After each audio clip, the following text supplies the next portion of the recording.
ये तस्वीरें आपको पानीपत के सिविल अस्पताल की दिखा रहे हैं, जहां पर आज महिला कांग्रेस कार्यकारी अध्यक्ष सुधा भारद्वाज पहुंची हैं। दरअसल पानीपत में 6 साल की बच्ची से रेप करने का मामला सामने आया था और आज पीड़ित बच्ची से मुलाकात करने के लिए महिला कांग्रेस अध्यक्ष सुधा भारद्वाज पहुंची हैं। इस दौरान उन्होंने बच्ची से बातचीत की है। बच्ची बहुत ज़्यादा डरी और सहमी हुई है। वहीं सुधा भारद्वाज ने मीडिया से बातचीत की तो उन्होंने बताया, इस घटना को देखकर उनका भी दिल दहल गया है। उन्होंने कहा कि इस वारदात से पानीपत ही नहीं बल्कि पूरे हरियाणा को झकझोर कर रख दिया है। उनका कहना है कि बच्चियां ना तो घर पर सुरक्षित है, ना ही स्कूल में और ना ही बाहर, और ऐसे में इस वारदात से महिला वर्ग में एक दहशत का माहौल है और ऐसे में उन्होंने प्रशासन की कार्यप्रणाली पर भी सवाल उठाए हैं, साथ ही महिला आयोग पर भी सवाल उठाए हैं।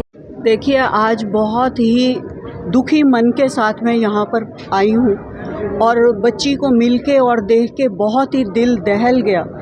और ये सिर्फ पानीपत की बात नहीं है, पूरे हरियाणा के दिल को झंझोड़ के रख दिया है इस घटना ने। आप देख सकते हैं कि ये वही देश है जहाँ पर कि बच्चियाँ पूजी जाती हैं, नारी की पूजा होती है। और पानीपत जो है, हमारे माननीय प्रधानमंत्री जी यहाँ पर बेटी बचाओ बेटी पढ़ाओ का नारा दे के गए थे और यहाँ पर ये वारदात जो है, हम सारी माताओं बहनों को और बेटियों को हिला के रख दिया है और बहुत ही दहशत, सबके मन में दहशत फैल गई है। ना बच्ची घर में सुरक्षित है, ना स्कूल में सुरक्षित है, ना सड़क पे सुरक्षित है, तो ये क्या प्रशासन है? क्या शासन प्रशासन का क्या हाल है जो इस तरह की घटनाएं आए दिन ये वारदात हो रही हैं? आप कह रहे हो मैं पहली बार नहीं आई, उससे पहले भी जब खेतों में यहाँ पर हमारे वो हुआ था, डेरे पे हुआ था, तो तब भी मैंने यहाँ पर प्रदर्शन भी किया था, मेमोरेंडम भी दे के गई थी और 3 दिन मैं यहाँ पे रही थी उस वारदात में भी। जब भी कोई ऐसी घटना होती है पूरे हरियाणा में, हम लोग महिला कांग्रेस हमेशा उन बच्चियों के साथ और उनकी आवाज़ बन के सरकार को जगाने का काम करते हैं कि सरकार जागे, हमारी बेटियों की सुरक्षा हो और इस जो केस है इसका फास्ट ट्रैक से इसका फैसला किया जाए, जल्द से जल्द फैसला हो, ताकि जो है बच्चियों को न्याय मिले। और उस जिसने ये दरिंदगी दिखाई है, छोटी बच्ची के सपनों को तोड़ा है, छोटी बच्ची के सारी ज़िंदगी ख़राब की है, जिसने, उसको फांसी की सज़ा होनी चाहिए। जब तक हमारे इस तरह के दरिंदे फांसी पे नहीं चढ़ेंगे तब तक इसी तरह से घूमते रहेंगे और हमारी बच्चियों के साथ इसी तरह से अन्याय होता रहेगा।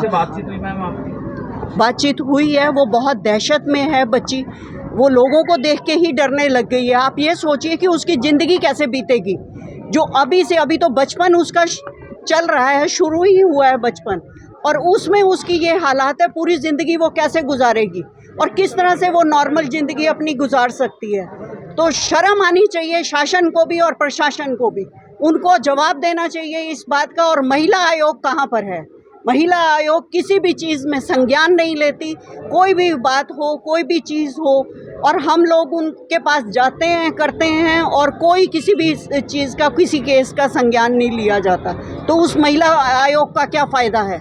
हमारी बच्चियाँ इसी तरह से रोंती जाएंगी, इसी तरह से वारदात होती रहेंगी। अभी नूह में देखिए किस तरह से सरेआम लड़की के साथ उस पे बोतल से वार किया गया और उसको जख्मी किया गया। हमारी जिला अध्यक्ष, नूह की जिला अध्यक्ष दिल्ली में थी, उस पे चाकू से वार हुआ।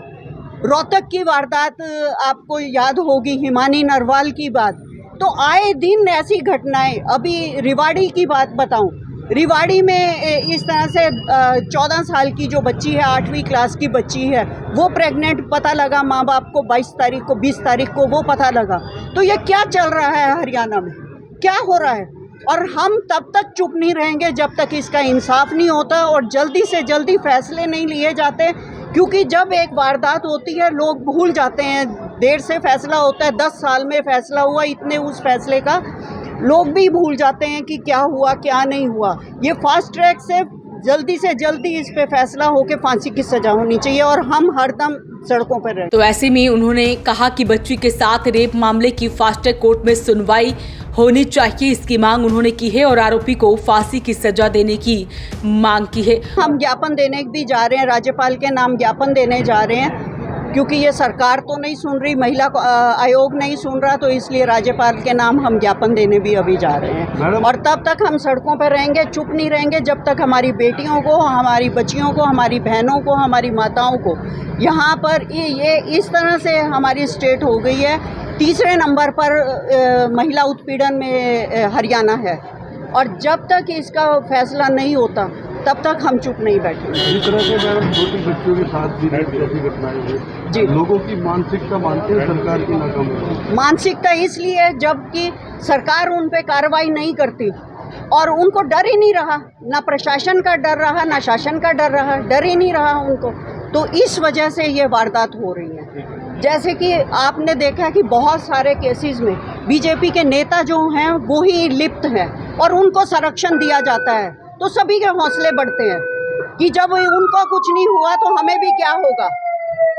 ये इस वजह से ये वारदात हो रही है। वहीं महिला कांग्रेस से कार्यकारी अध्यक्ष सुधा भारद्वाज का कहना है कि हम जब तक चुप नहीं बैठेंगे, जब तक बच्ची को न्याय नहीं मिल जाता, हम सड़कों पर भी प्रदर्शन करेंगे और राज्यपाल के नाम जिला उपायुक्त को ज्ञापन भी सौंपेंगे। हालांकि आपको बता दें कि आरोपी को पुलिस ने 24 घंटे के अंदर अंदर गिरफ्तार कर लिया है। उसकी भी तस्वीरें हम आपको दिखा रहे हैं। ये वही आरोपी है जिसने 6 साल की बच्ची को घर से उठाकर उसके साथ गलत काम किया। बच्ची द्वारा बताया गया कि उसके साथ मारपीट भी की गई है। आरोपी कोई और नहीं बल्कि पड़ोस का ही रहने वाला है और ऐसे में फिलहाल देखना होगा इस मामले में क्या कुछ होता है। वॉइस ऑफ पानीपत के लिए ब्यूरो रिपोर्ट।